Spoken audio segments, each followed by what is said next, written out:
should we engage in politics or not? I'm from an immigrant family. I know how much immigrants have contributed to our culture, our economy, our society, our public services. When it comes to politics, we are often offered a binary choice, either vote or join a party. Choice is an illusion created between those with power and those without. However, is voting really effective?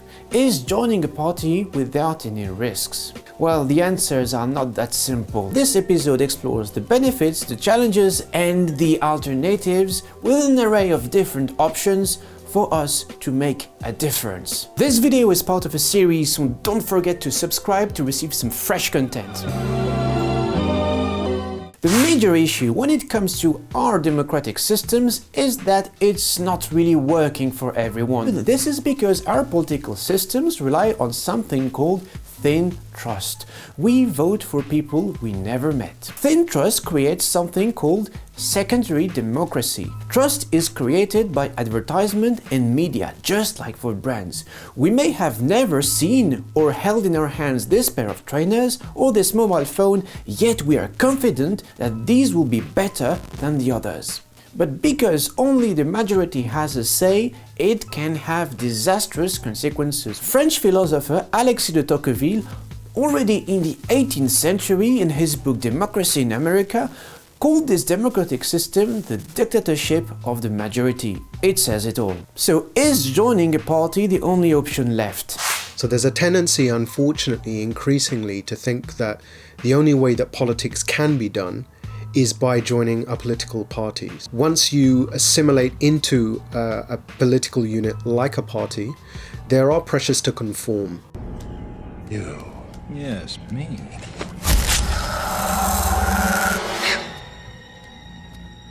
Me too. That ultimately diffuses all political and oppositional edge that one might bring. In other words, if I want the visibility, if I want to accrue the existing political capital, I may have to trade off a radical edge. I may have to compromise. I may have to water down. I suggest that this is ultimately a disaster. Key examples include how Jagmeet Singh in Canada has shifted positions towards Punjab independence, and the difference between Hamza Yousaf's anti-US discourse in the 1990s and now. What if we had a Muslim Prime Minister in the UK or a Muslim President of the United States? If we look at Muslims in position of power, their record in terms of minorities' rights is more than questionable. So do we need more Muslims in positions of power? Because power in and of itself is not bad or good. Okay, something like the British state is actually a post-imperial, post-colonial project, part of a global white supremacist polity. Then the question might be asked, well, the party that I'm planning on joining, is that party committed to opposing or upholding that historical legacy system? I'm joining a club. What are the rules of the club? Why was the club set up? Who governs it? What is the aim of the club? What is it that I might be getting myself involved in here? In the recent years, we have seen Muslims supporting Trump and even embracing far-right narratives and joining the Conservative Party in the UK. It's business, that's all it is. What's the threat? We all sell out every day, might as well be on the winning team. Should we accept OBEs, CBEs and invitations at 10 Downing Street or at the White House? The whole political system is built upon an illusion that the more honors people get, the more likely they will be given a seat at the table. American Palestinian thinker and professor at UC Berkeley and anti-Islamophobia campaigner Hatem Bazian once wrote when Trump invited Muslims at the White House that, yes, we're at the table, but on the menu at the same time. The problem with honors and other prestigious awards is that the word prestigious comes from the Latin praestigium, which means illusion. You know, I know this steak doesn't exist. Ignorance is bliss.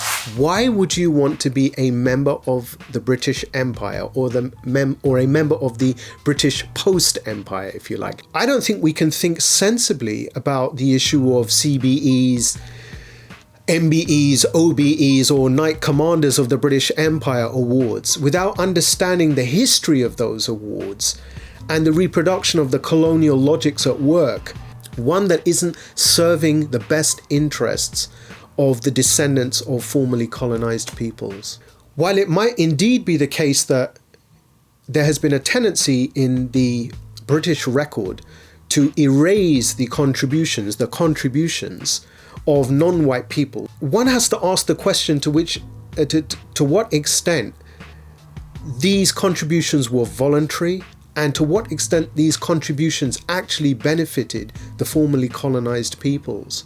Even the French Emperor Napoleon called the French honor system toil rattles used to control men. He was well aware of the distraction it created so he could control people around him. And many people have been realizing that accepting honors not only makes us complicit with systems of oppression, it also makes no real difference. Can OBEs help us solve homelessness, racism, Islamophobia? Well, this remains to be proven. Politics can start very small. Actually, politics comes from the Greek bios politikos, which means the life of the city. Any action for the betterment of the society is therefore political in a sense. As opposed to secondary democracy, there is primary democracy, where people and decision makers build trust face to face. In sociology, this is called thick trust. This is the kind of trust people can experience within a family or a circle of close friends, just like shura, where people consult each other and agree on a consensus. If we look at the history of the revelation, the Prophet, peace be upon him, was far from being the most powerful man in the Hijaz. He started very small, he gathered only the poor and the most vulnerable around him. And the message didn't go public for at least 3 years. So, what is the best way to engage? Okay, so what do you need besides a miracle? Guns. Lots of guns.